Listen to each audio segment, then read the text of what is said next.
We are now recording. Race Hodges, welcome. We're glad you're with us today. Good afternoon. Thank you so much for having me. So Mark is a pastor and Michelle is just this all manner of talented person that does all manner of things for the Presbytery of Utica.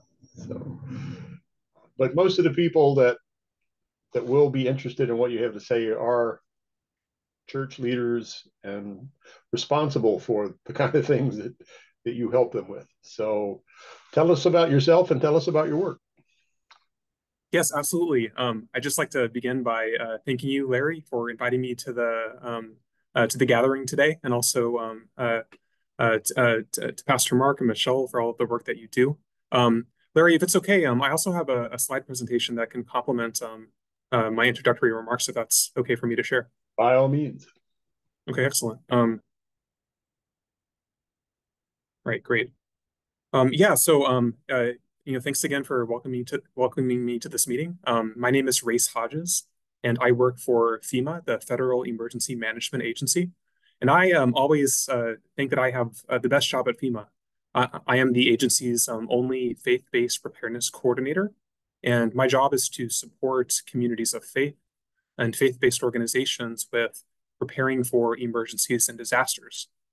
Oftentimes, when people think about FEMA, they think about our work in the recovery space after wildfires or hurricanes or floods. But the truth is, we're doing work around the clock in communities all across the country. I'm based in New York City, but I work with houses of worship across the jurisdictions that our regional office serves in New York, New Jersey, Puerto Rico, and the U.S. Virgin Islands. And I really describe my work as a teacher or an instructor. I provide a number of different free trainings and workshops for staff, clergy, as well as congregants related to a variety of topics that address emergency and disaster preparedness.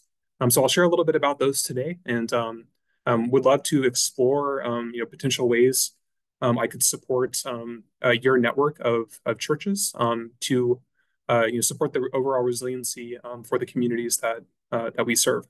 FEMA has a long history of working with faith-based organizations, really since our inception in the 1970s.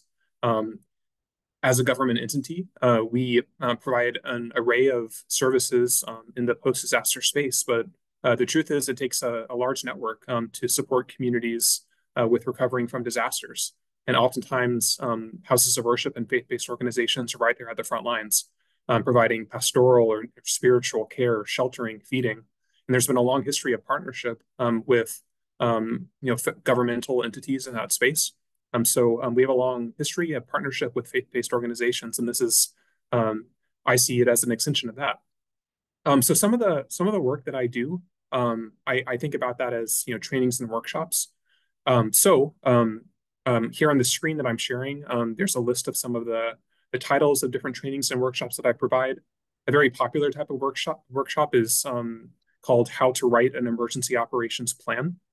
We conduct these quite frequently. In fact, I just taught one last week to a group of about 10 different houses of worship representing various faith traditions. As well as we have another workshop on this topic scheduled for next Tuesday evening, and it walks staff and faith leaders through a process to write an emergency operation plan for their community. Like many other organizations, houses of worship are vulnerable to different types of disasters, whether it be a flood, a fire, a medical emergency occurring during a service, and it's always, we always encourage organizations to be prepared and write a plan. And if there are houses of worship that are interested in that topic and want a framework for how to get started, this workshop walks participants through a 6-step planning process that's developed from a guidebook that FEMA published in 2013 called A Guide to Developing High-Quality Emergency Operations Plans for Houses of Worship. The workshop is very interactive. It's small group discussion based. We talk a little bit about FEMA's grant programs that we have available for houses of worship to strengthen their emergency planning, and also how they can go from not having a plan all the way to having a robust, high quality plan in about a 4 to 6 month time period. In fact, I have a picture from one of those workshops that I taught in the Bronx in New York last year. So you can kind of see the dynamic, small group, discussion based. It's certainly not a lecture, but I love this workshop because it facilitates information sharing, and we learn from one another. And there's best practices and ideas that percolate from various houses of worship in the area. It's in this respect that I was invited to New Hartford at the end of this month to work with Pastor Hannah Ratcliffe to support her team, who is in the early stages of developing that emergency operation plan. So I'm looking forward to spending some time with that team to give them some guidance on that process. Some other things that I do, a number of houses of worship are interested in creation care and better understanding what's going on with climate change science. So last year, we piloted a new program for communities of faith in the U.S. Virgin Islands that talked a little bit about climate change literacy, what's going on with the changing climates in the areas that they live in, and what does that mean for their congregation, and how can they protect their house of worship? What can they do to lower their carbon footprints, to control their emissions? What can they do to help their congregation prepare for a warming climate? And I found recently that topic has become quite popular and of interest for many houses of worship in our region. So we also provide that type of training called climate adaptation for houses of worship or community organizations as well. And there's a picture of one of the trainings that we taught in St. Croix in the U.S. Virgin Islands, where we were looking at potential flood change maps for the island of St. Croix. And gathered around that table are a group of faith leaders in St. Croix. And it was a really interesting conversation that emerged because each of them represent various Christian ministries. And they were talking about, well, if our house of worship was flooded and we had to, close down our operations for a little while, how could we continue to provide support services to the people that we serve? One of the pastors there had a domestic violence ministry, and it was really encouraging for me to see an organic conversation happening where other pastors, said, well, we would certainly invite you to use our facility to continue that ministry, or talking about ways where they could support one another should one of them be afflicted by a disaster. So that's just an example of another type of workshop that we provide. Another very popular class that we teach, and this is targeted for safety and security teams as well as congregants, is a emergency bystander responder class called "You Are the Help Until Help Arrives." This training is similar to the Stop the Bleed training, if you're familiar with that. But the idea is that people can be empowered to save someone's life during an emergency before professional responders arrive on site. So this class is about 2.5 to 3 hours, and we teach things along that line, including severe bleeding control, and other ways that bystanders can stabilize a patient and save their life during those life-threatening situations before an ambulance or professional responders arrive on site. So that's a very popular class that we teach, and you can see in that picture on the top left that we are demonstrating how to use a tourniquet to some of the attendees that came. Just moving on, we also facilitate a number of different drills and tabletop exercises for houses of worship. And if you're unfamiliar with the concept of a tabletop exercise, that is structured around a scenario-based discussion where we present different hypothetical scenarios, whether it be a flood has occurred there's an active attacker situation or a contentious situation. And the various representatives from houses of worship are talking amongst themselves about how they would respond to those scenarios. They're small group discussions facilitated by a team of facilitators, and they're quite powerful because they're able to allow houses of worship to test out their plans and procedures. And through that hypothetical scenario discussion, they often identify gaps in their procedures, and are then able to take what they learn and fill those gaps in their procedures and planning. Moreover, they can help support the coordination amongst important responding members of that house of worship to better protect and increase their resiliency should an event like that happen at a house of worship. So we do those quite often, and there's a picture from White Plains, New York, where we offered one of those tabletop exercises in partnership with White Plains Public Safety for a number of houses of worship that attended.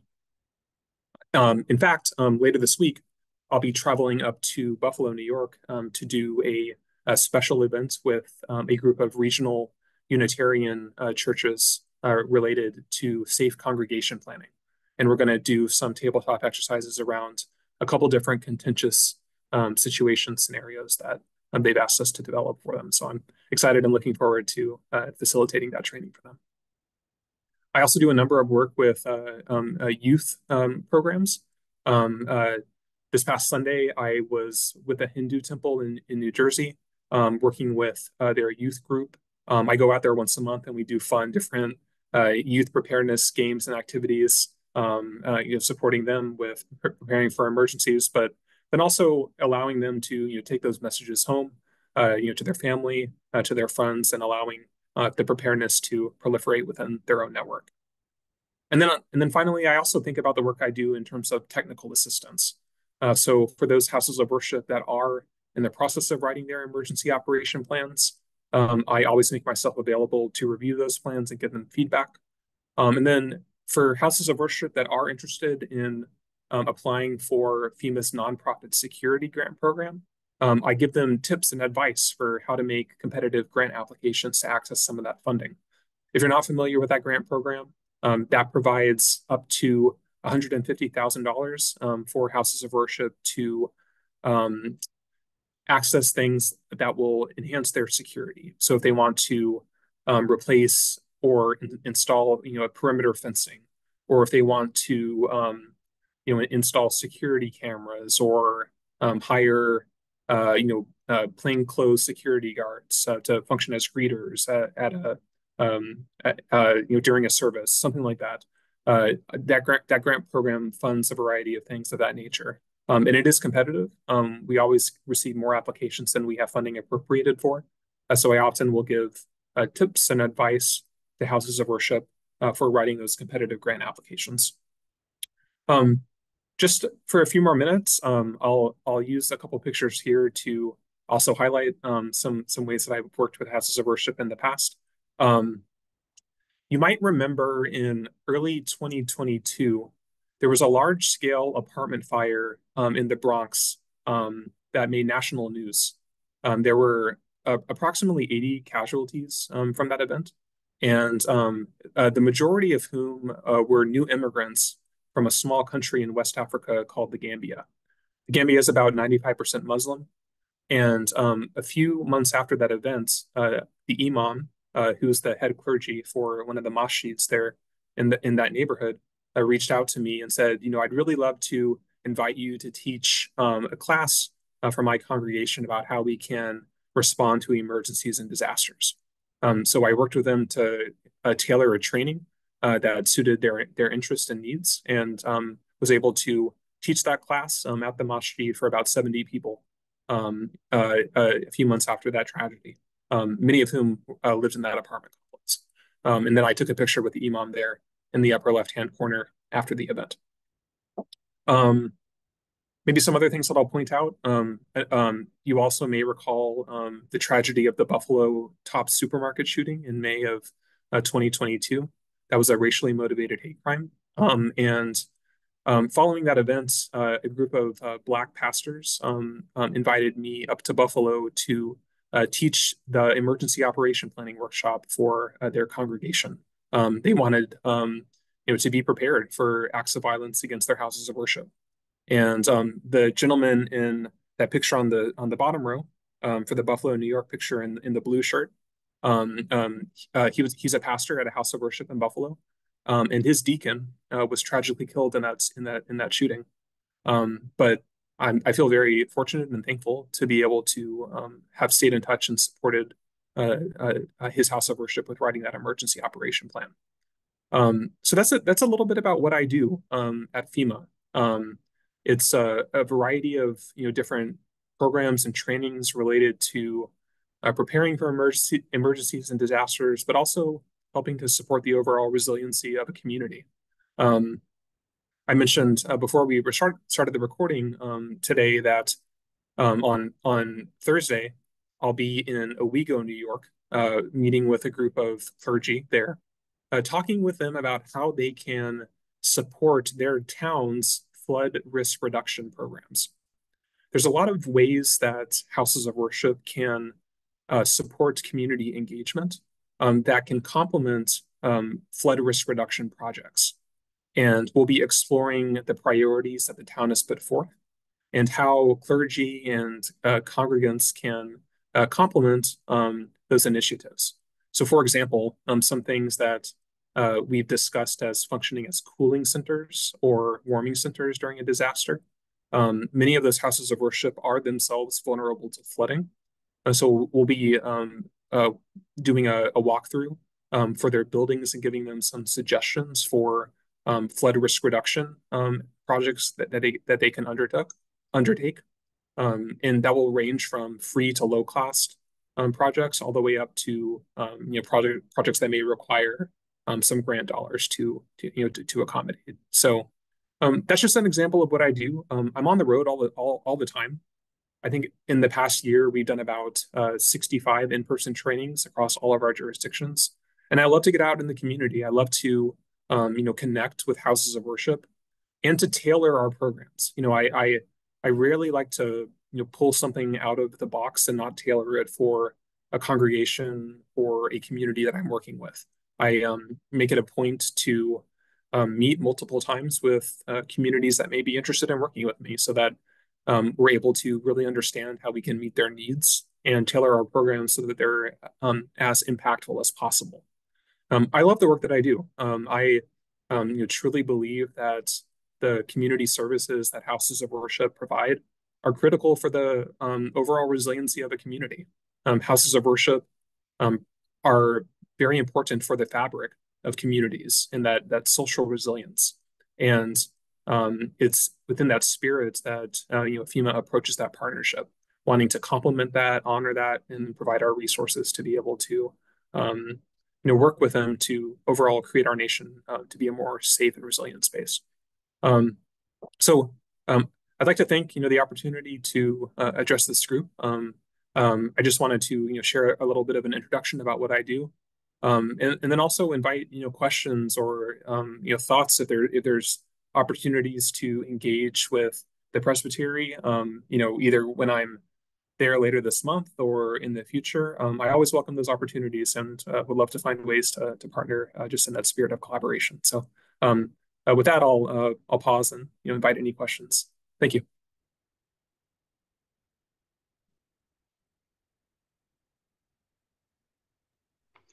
Race, could you give us a sense of what goes into a preparedness plan? Yeah, certainly. So I recommend that a preparedness plan have at the bare minimum procedures that would outline how you would evacuate your building, how you would lock down the building, and how you would shelter in place. At a bare minimum, those procedures should be codified and outlined. That would include who's responsible for what. How are you going to do those things? What are under what authorities are those procedures enabled to be enacted? Those are, at a bare minimum, the things that should be in an emergency operation plan. But through the workshop, we encourage houses of worship to take it a bit to the next level. And that can include things that are specific to hazards that you're concerned about.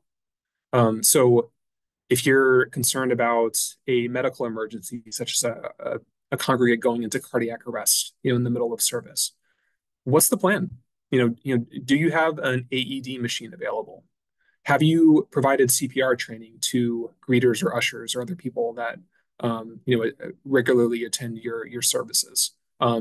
Your emergency operation plan can be a framework for you to think about how you can prepare for those events and all the different types of trainings and things that you could have in place. It can be a framework for outlining how you would respond to those events, and then also how you would recover after disasters. If you're able to outline how you would recover, it can make that recovery process much more palatable, if you will, and more efficient. When I was working with the pastor in Buffalo that I mentioned, he told me that after that event, he got ceaseless inquiries from the media, and had learned a lot from that experience about how recovery planning and maybe designating an officer to work with the media would have allowed him to be freed up to provide some of the congregational and pastoral care for his membership. So having those recovery procedures outlined in place is something that an emergency operation plan could do as well. And then the other thing that I'll add is communication plans are also very important. And the emergency operation plan workshop walks through the different components of that plan, and further dives into advice and various ways that that plan can be effective. Thank you for the question. Yeah. Others? I was with Hannah Ratliff at New Hartford Presbyterian for coffee yesterday. And one of the questions she asked me and the clerk of session of one of the churches I serve is, do you have an emergency emergency preparedness plan? And could you share it? Neither of the two churches I serve has one. Both are relatively small congregations. And I think one of the challenges that small congregations face is we are inundated with all sorts of plans that we know we probably should implement, but we're short on time and people, and it can seem a little bit overwhelming. I wonder if this is something that could be done in a group setting, at least initially, either through the presbytery or there's an interfaith council in Utica where several congregations could come together and at least begin to think about how they could put plans in place and how that would make a difference for their congregations. I don't think anyone doubts that it's a good idea. It's how do we go about doing this? Yes, sir. I agree 100% with that point. The way that I think about that particular workshop is to make it digestible, to really outline a linear process from going from not even knowing where to start, to be able to really see how you can progress towards that completed plan. It walks through a 6-step process, which include, identifying your planning team, assessing your risk, and then developing goals, objectives, and courses of action, all the way through writing your plan and then plan maintenance.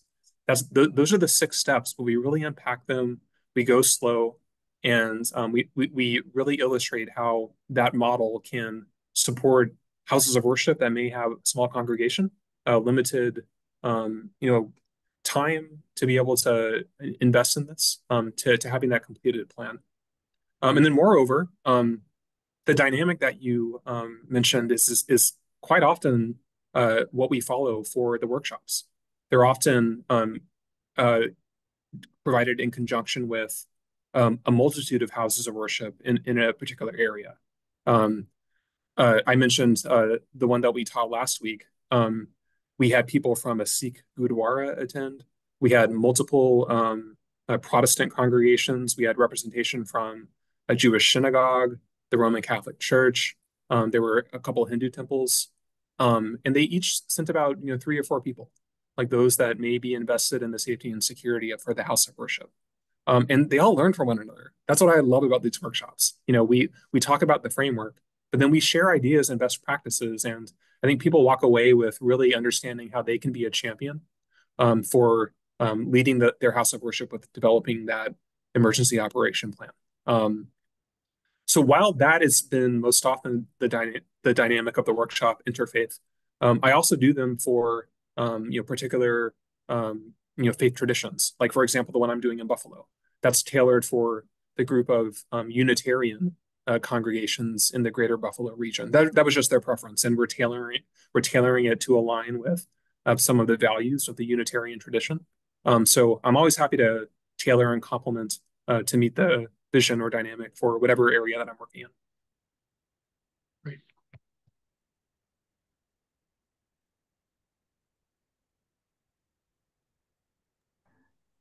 Any other questions? If no one is going to ask another question, I'm always interested in hearing individual stories, and I'd be a little bit curious, Race, to know how you came to be doing this important work. Well, thank you so much for that question.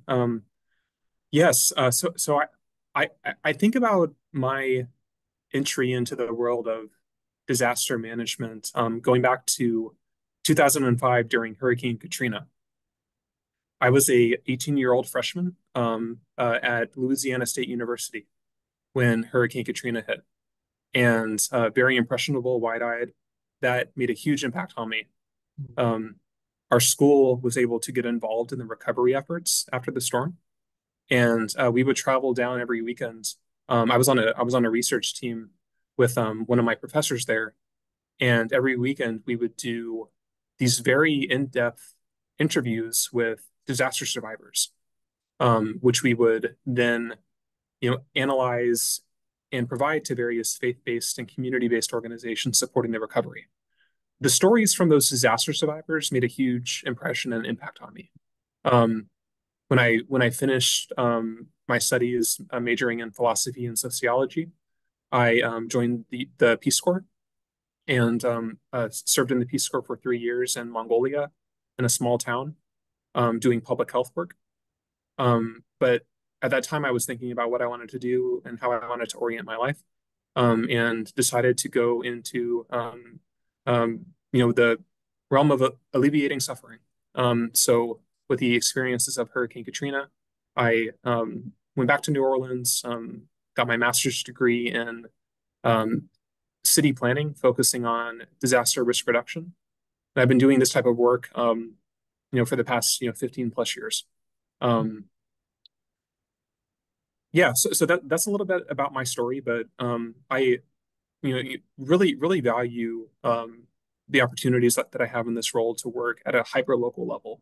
It's rare for federal employees like myself to be able to really work at the hyper local level, working with individual houses of worship, and I relish that and really have a sense of self-motivation for getting out into the field and doing this type of work. The other thing that I'll mention, and this is going a little bit beyond your question, but I feel compelled to share. Everybody at FEMA has a emergency response role. So when we're not responding to an emergency, this is what I usually do, this faith-based preparedness engagement. But when there is an emergency that we're responding to, I serve as FEMA's equity advisor. So we have a response center that is tasked with supporting our state, tribal nation, and territorial governments with responding to emergencies and disasters. And my role is to provide guidance and counsel to our FEMA leadership team on ways to better serve historically marginalized and underserved community groups. I find that my network of faith-based organizations are critical conduits for information sharing in that domain. So that ability for FEMA to make sure that we're attending to the needs of the very poor, the disabled, persons of color, persons living in rural areas, the LGBT community. All of those are priorities for our agency. And working with houses of worship, I'm able to better understand what's going on the ground level in impacted areas. And so I definitely leverage those relationships and seek to learn from houses of worship in my preparedness space when I'm functioning in that response space as well. And I know that while I've been talking a lot about preparedness, the other dynamic that I'm mindful of when I work with houses of worship is the work that they do in their communities following a disaster. There's an important network and framework for community organizations that want to help. There a tornado just hit, or a winter storm just hit my community, and I want to pitch in and help. Oftentimes, when that's uncoordinated, it can cause inefficiencies. It can cause duplication of efforts, and when houses of worship and community-based organizations are integrated into formalized networks, of which there are, it makes those recovery initiatives much more successful. So I'm very mindful of that dynamic as well. If there are houses of worship that have programs or want to help out, I also provide guidance and counsel and get them connected to those existing networks so that they can help people that may be suffering after a disaster too.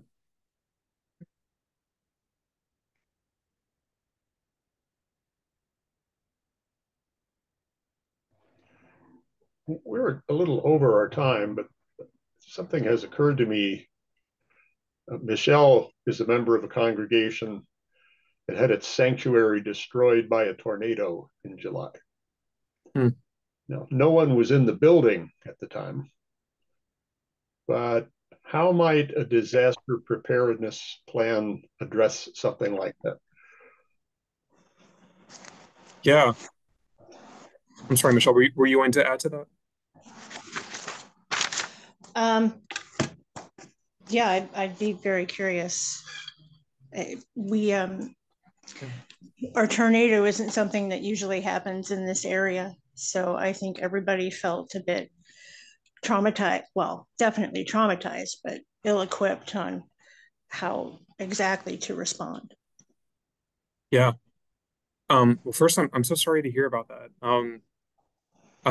I am familiar with the events that occurred over the summer, and so I'm very sorry that happened, and I'm thankful there was no one there when it did occur. But to address the question, one of the core components of that emergency operation plan is that shelter in place plan. So, thinking about when tornado warnings occur, what if something like that had happened during the middle of service? How might your congregation have responded? I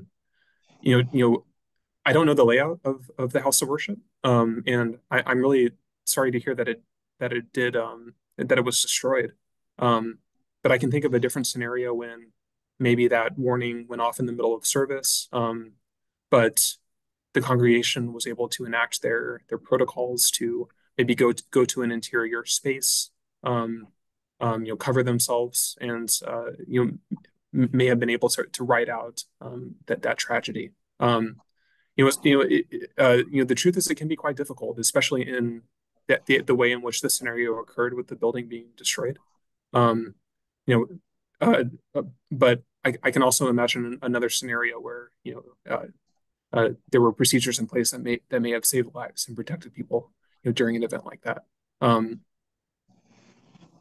It's interesting that you shared that example because we met with one of the chambers of commerce that serves the area in which you live, and we'll be providing a tornado preparedness webinar for the businesses that that chamber serves in response to that event over the year.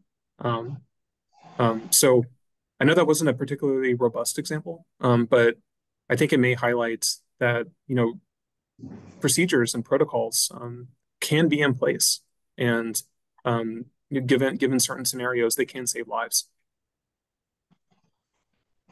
I think having a communications plan in place would have been really helpful. there was we were inundated with requests for information. Yeah. We were figuring it out as we went along. So that's an excellent point.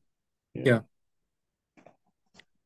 And then to maybe expand a little bit. Part of what FEMA does is provide grants to state and local governments to invest in various alert systems and risk warnings. I don't know. I doubt that there was a tornado siren in place in the area of the tornado, but there may have been.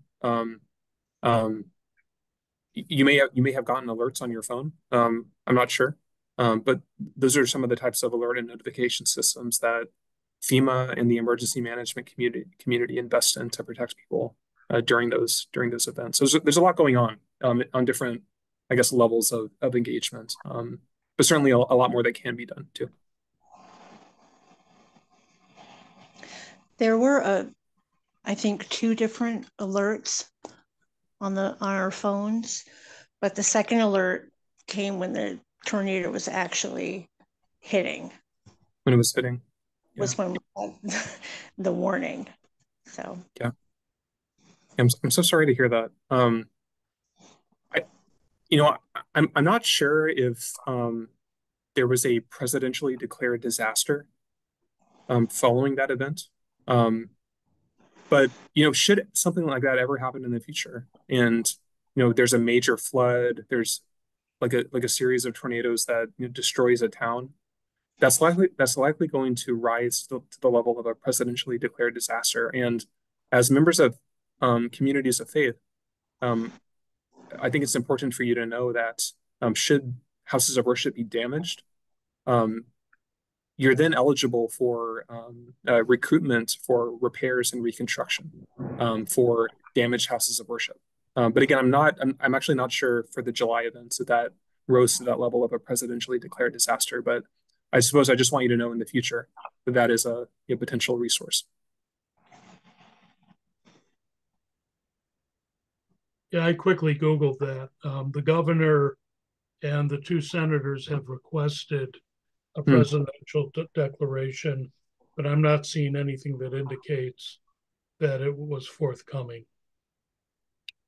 You know what? I'll also look into that for you as well, and let you know if I'm able to find any information about that. Would you please? I expect the leadership of First Presbyterian Church of Rome would be very interested in that information. Certainly, absolutely. Okay, friends. This is Race. Thank you. This is not only been a rich discussion, but a very thought-provoking discussion that we'll probably be in touch with you in the future. So, excellent.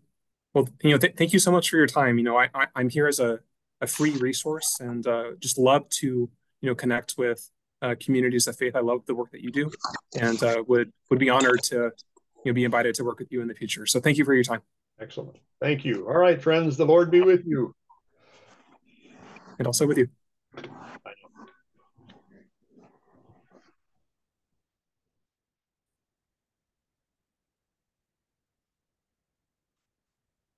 Larry, are we going to stay on for our conversation? Yeah. Okay.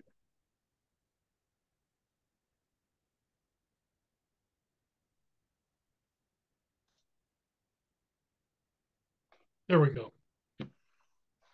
Since I emailed you, you saw the email from Mike Yeoman. Yeah. And he answered some of the questions I had. Just reviewing the letter you sent out to Tom, and it's been distributed a little bit at First Pres. One of the concerns was the meal time. Mhm. It seems like it's a floating target. And is there any possibility of either confirming a mealtime, taking a break, and then getting back together, or doing the meal at the end of the time together? Or is that just the nature of the beast, so we have to go with No, the I mean, it's in many cases awfully inconsiderate of Presbytery to be so ambiguous about the mealtime. So I'll make sure that gets mentioned at the coordinating council meeting this afternoon. If we could set a time, say 6 o'clock. Yeah. And I can certainly understand if the business isn't done, Yeah. that you adjourn and then come back together after the meal, or even do it over the meal itself. I had it sounds to me that communion will be part of the entire experience. Mm-hmm.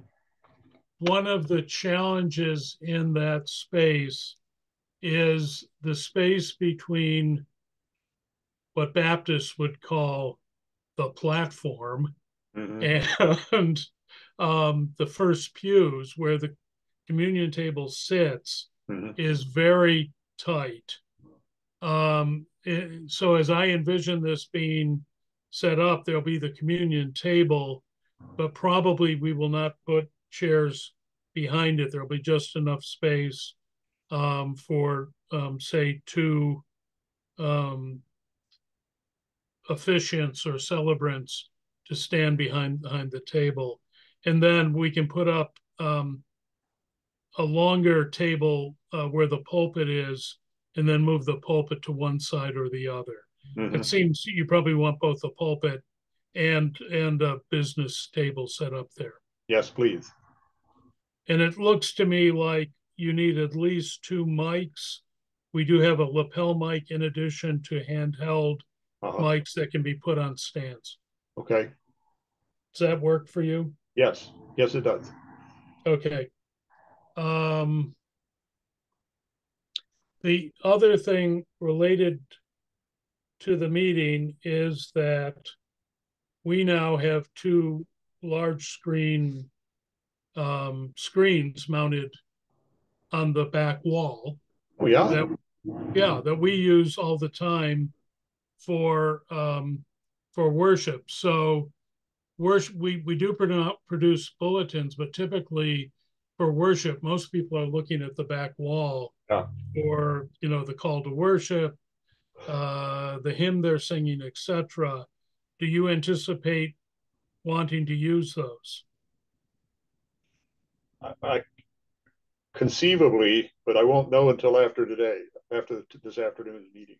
Well, just to say to you, the sooner you get that sort of material to us, so that if not we, it's Beth that will do this, can put it into the appropriate format, so that it can just be clicked through as you need the various slides. Understood. Is there going to be typically you have a packet printed, and also an order of worship of some sort. Who's responsible for that? Mike. So he'll take care of that. We don't have to worry about producing. You don't have to worry about that. Okay. Let's see, what else am I forgetting? I think the rest of it is pretty much there. My questions were around, are you going to be using the screens and communion? Edwina has responded that it's something she does not want to take on. I'm assuming that I'm invited along with someone else to celebrate the Lord's Supper, or lead in the Lord's Supper.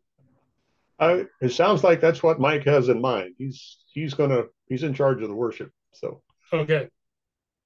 So it sounds like you'll know more after the coordinating council meeting. Yeah, I'm ignorant until 6 o'clock tonight.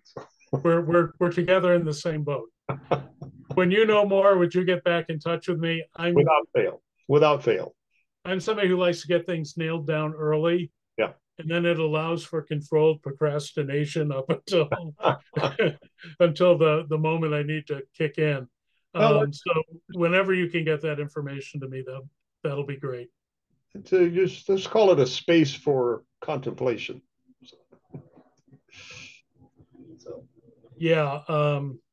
Yeah. I'm not the best contemplative, so yeah. All right. Okay, I think that's pretty much everything I need at this point. Okay, well, I'll probably be in touch in the next day or so. Okay, great. I appreciate it. Bye. Take care now. Bye. Bye-bye.